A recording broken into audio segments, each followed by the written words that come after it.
quarantine has been restful and relaxing. Welcome to STEMY's Scientific Method Game Show Concluded, in which 4 contestants compete to design an experiment relating to today's topic. I'm your host, Jane, and let's go meet the contestants. Hey y'all! I am so excited to be here and share my awesome ideas with you guys. Get ready to be blown away by my brilliance. I have my eye on the prize. My competition has nothing on me. Their amateur projects will not even compare to what I'm gonna do. I think I can win. I'd really like to win with my project. I'm just glad to be part of all the fun. I can't wait to learn more about the scientific method. If you haven't already watched the first scientific method video, please check it out in our channel. But just to refresh, the steps of the scientific method are: first, question, then hypothesis, experiment, then data analysis, and finally the conclusion. Our contestants will be creating an experiment from scratch, developing all the components of the scientific method. Those that make interesting and correct questions and hypothesis will move on to round 2. Those that complete their experiment and analyze their data correctly will move on to the final round, and the 2 finalists will write conclusions. Those that fail to write good conclusions, good hypothesis, or good data analysis will be concluded.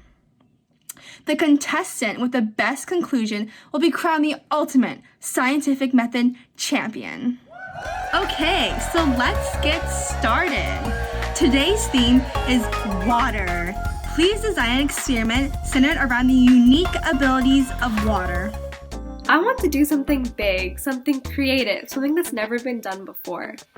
I'm going to leave everyone speechless tonight, and I think I have the best idea to do that. So earlier today, my sister tried to tickle me, and I realized, has anyone ever tried to tickle water before? I don't think so. But I'm going to be the first one to use my science skills and uncover this mystery and win the game. I have this fancy solution called bromethymol blue. Basically, it's a dye that you put into water, and as it collects a gas called carbon dioxide, or CO2, it turns green. Since humans exhale CO2, if you breathe into the blue liquid through a straw, then the liquid slowly turns green. I think I can test the amount of time it takes for the water to turn green based on my breathing patterns. My question is, does it take more time for the blue liquid to turn green before or after exercising? And my final hypothesis is, if I do 25 jumping jacks before blowing into the cup of blue liquid, then it will take more time to turn green. Boy, do I need to think of a good idea. And I also need to think of a project that I can complete on my own without any help from parents. So I gotta think of something that I can learn from, but that's also simple, but awesome at the same time. What about a penny droplet experiment? My question is, what is the effect of the type of liquid on the number of droplets a penny can hold? And my hypothesis is, if I use salt water and pure water to drop onto the penny, then the pure water will be able to hold more drops on the penny.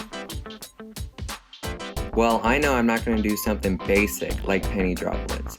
I need something with way more action to impress the judges.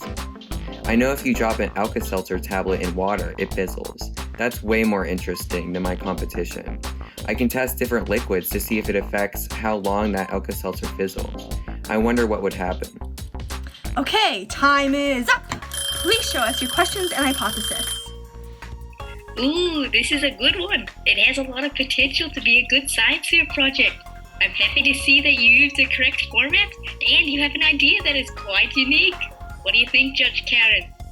I agree, Judge Pam. I'm highly impressed with your response. The question and hypothesis are perfectly formatted and the variables are clear. I'm looking forward to see how you test your hypothesis. Wow, solid idea for the experiment. Although it is simple, I can tell it's feasible. I'd like to see how yours comes together in the end. What about you, Judge Cody? Wow, ain't this just lovely? The question is in the correct format, and the variables are really easy to see. Also, the if-then format for the hypothesis is just fabulous. Your question and hypothesis are both very clear, which will be beneficial as you continue your experiment. Yikes, this is a really poor looking question and hypothesis.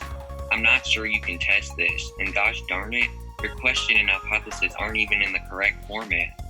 I'm worried that your time on this show is coming to an end. What about you, Judge Susan? Ooh, I'm gonna have to agree with you on that. Not gonna lie, but I think you really should have paid more attention to how the question and hypothesis are supposed to be worded. It isn't a complete disaster, but I think you would benefit from fixing the format of your question. The hypothesis could use some work as well. However, I have to admit, it is an interesting idea and I like your creativity. What do you think, Judge Pam? Well, Judge Karen, I think it's a good idea. However, I am wondering if you truly understand the complexity of your project. After all, it is more important to learn the science behind the experiment than having a fancy project. And now to reveal the person that did not pass this round. The person that has been concluded is Safwa. Sorry, Safwa, but the judges just felt like your question and hypotheses were not testable.